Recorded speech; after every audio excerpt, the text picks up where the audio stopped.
pessoal, tudo bom com vocês? Meu nome é Michelle Lima e bem-vindos a mais um vídeo aqui no canal. E no vídeo de hoje eu vou mostrar pra vocês como foi o nosso planejamento para se mudar aqui para Portugal. Quanto, no quesito financeiro, na data atual, seria viável para você aí se mudar aqui para Portugal. Se você acompanhou alguns vídeos aqui, uns vídeos anteriores, vocês viram algumas coisas referentes à documentação, coisas em que temos que pagar, como é que funciona, trâmite. Então só isso vai demandar uma certa reserva do nosso setor aí financeiro. Acompanhou também como é o quesito para arrendar um imóvel aqui em Portugal, que está bem complicado, você precisa dar um valor aí considerável. Então tudo isso demanda ali muito planejamento financeiro para você vir com os pés mais fixos e você não ter essa dificuldade para passar aqui, porque você vai ter uma dificuldade ou outra aí, que é os perrengues da vida. E com certeza você vai passar aqui, não tem aquele que passa batido por aí, ok? A primeira coisa que eu fiz antes de me mudar para cá, para fazer o nosso planejamento financeiro, foi calcular mais ou menos qual era ali, a média do salário mínimo já com os descontos. Então o valor que você recebe ali bruto, basicamente com o valor do desconto, fica numa média de 600 e pouco, isso da data atual, tá? Eu tirava mais ou menos ali o desconto do salário menos o valor da segurança social e o valor que ficaria ali líquido para mim. Eu fazia isso vezes 2, porque no caso seria eu e o meu esposo. Nós dois estávamos dispostos a vir e a trabalhar. Era o ponto chave aqui para iniciar. Com isso, eu verificava mais ou menos qual seria a média de um arrendamento de onde queríamos morar, com uma margem de erro. Exemplo, se a área em que eu estava pesquisando era uma média de 500, eu tentava colocar pelo menos 550 a 600 o valor de um arrendamento, porque poderia ser que na data em que eu fosse procurar não haveria esses com valores mais baixos, Então eu precisaria calcular ali uma margem de erro caso eu tivesse que pagar um pouco mais. Eu precisava pesquisar principalmente no Idealista o que era que eles estavam pedindo e quanto de arrendamento e de caução, ou seja, quantos pagamentos adiantados eles queriam e quanto caução, que seria basicamente uma garantia que só devolvem no final, no término ali do contrato, eles me pediriam. Calculava basicamente isso, o valor de arrendamento. Eu fazia compras no supermercado no Continente. Eu conseguia acessar o site do Brasil mesmo, o Continente online do supermercado, e fazia basicamente uma feira como se fosse uma feira no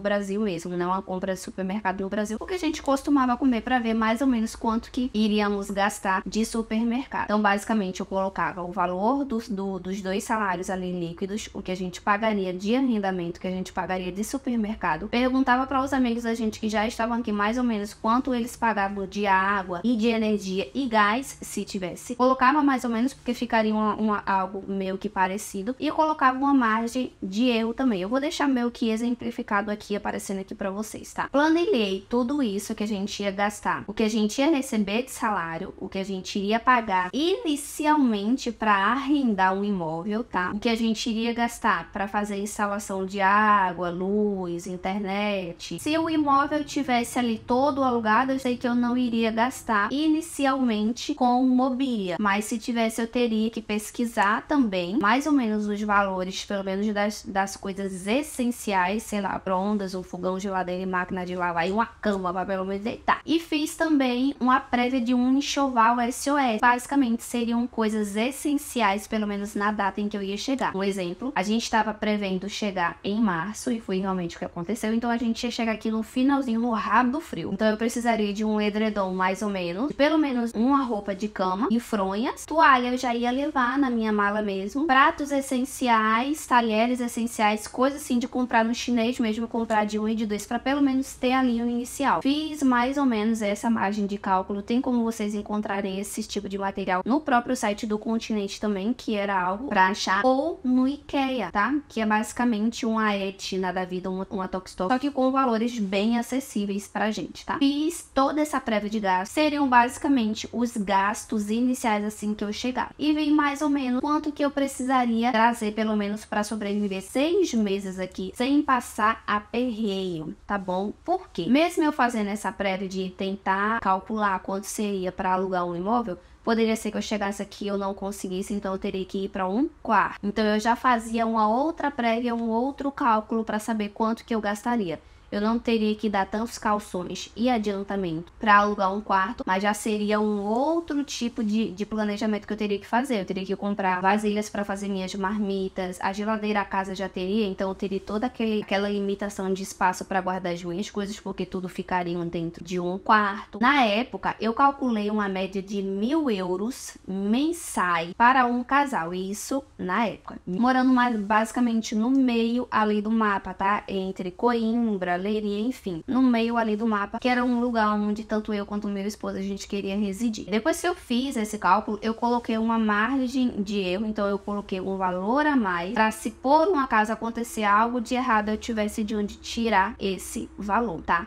Então, basicamente, a margem de cálculo que eu fiz ali por cima foram 6.000 euros, tá? Para viver 6 meses, isso um casal de maneira bem enxuta. Isso o cálculo base. Coloquei também ali um valor de margem de erro que pode variar de 3 a 4.000 euros, que eu acho algo seguro. Eu sei que vai haver pessoas que vai falar assim que não tem condições, que se tivesse esse valor já não estaria saindo do Brasil e etc. Porém, ao meu ver, um risco muito grande você sair do Brasil sem um planejamento muito bom, sem um valor no teu bolso, te socorrer, porque há relatos de não só brasileiros, tá? Pessoas de outros países que vieram pra cá, que não veio com um planejamento financeiro muito bom e que passaram muitas necessidades. E é muito difícil você escutar, você ver que há pessoas passando por isso, porque talvez você chegue aqui e você não encontre trabalho em um mês, você vai encontrar no segundo mês ou no terceiro mês. Se você estiver apto a trabalhar com absolutamente qualquer coisa, beleza, você pode achar mais rápido. Se você estiver focando em uma profissão, você vai demorar um pouco mais, como era tanto o meu caso quanto o caso do meu esposo. Então viemos cientes e viemos preparados para ambas as situações. Então eu vou deixar até uma planilha aqui linkada para vocês e os links de sites que me ajudaram bastante, como o IKEA, o Continente, que isso foi muito bom porque vocês conseguem ver realmente a realidade, porque é mais difícil quando você tá aqui, isso é fato, tá? O emocional da gente já fica bem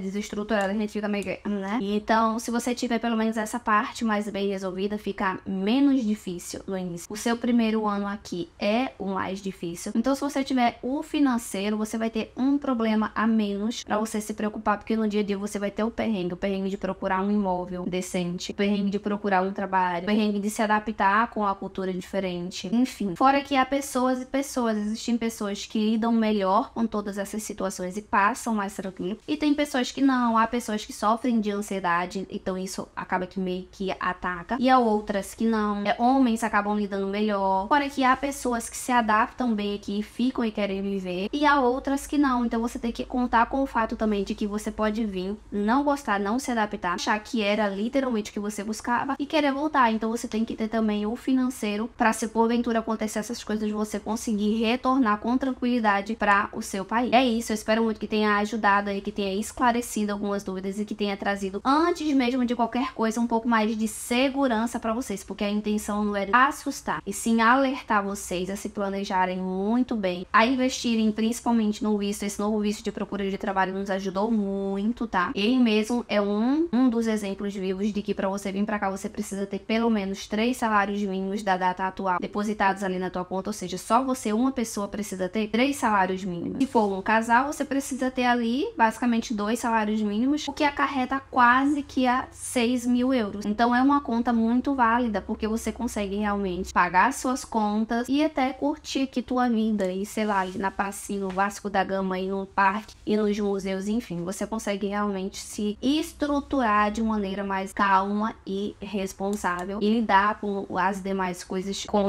menos dificuldade, né? Fica menos difícil, vamos assim dizer. É isso, gente, espero muito que tenha gostado, que tenha sido válido aí pra vocês. Se gostou do vídeo, dá o like aqui, que é muito importante pra gente. Compartilha com os teus amigos que estão planejando vir pra Portugal e precisam de um help na hora de fazer o planejamento financeiro, que é muito importante. Compartilha a planilha também, que ela é o link que você pode compartilhar com quem você quiser. A intenção realmente é ajudar. E é isso, um beijão e até o próximo vídeo. Tchau, tchau!